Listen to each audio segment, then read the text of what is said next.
What was the Hollywood Blacklist? Have you ever wondered how fear and suspicion shaped the entertainment industry in the United States?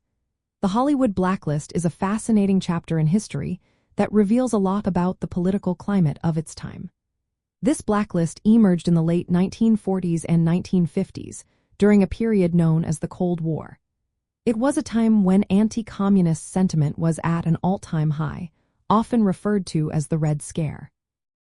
The Hollywood Blacklist was a list created by major film studios that barred certain individuals from working in the industry.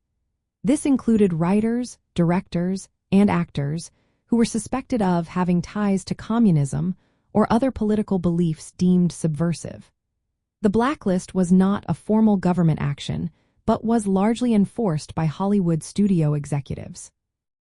These executives wanted to show their patriotism and avoid backlash from powerful groups like the American Legion and the Catholic Church.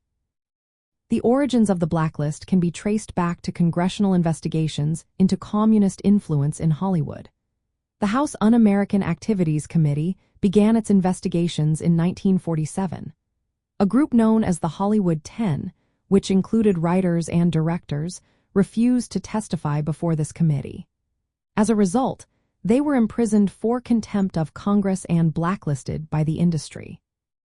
Initially, some studio leaders supported these individuals, but they quickly changed their stance to protect their own interests. The enforcement of the blacklist involved cooperation between studio executives, government agencies like the Federal Bureau of Investigation, and various right-wing organizations. These groups pressured studios through threats of boycotts and public condemnation. This created an environment where even mere suspicion could end a person's career in Hollywood.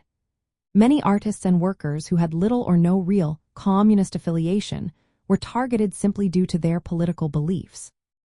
From a socialist perspective, the Hollywood blacklist represented a significant attack on free expression and political dissent. It was a tool used to suppress ideas during a time when the U.S. government and private sector sought to eliminate leftist influence. The blacklist contributed to a climate of fear that stifled creativity and critical voices in the arts. It reflected broader anxieties of the Cold War, where socialism and communism were often equated with disloyalty. The long-term effects of the blacklist were profound. It marginalized progressive voices and limited the diversity of political thought in media. This reinforced dominant capitalist narratives and discouraged open discussions about social and economic inequalities.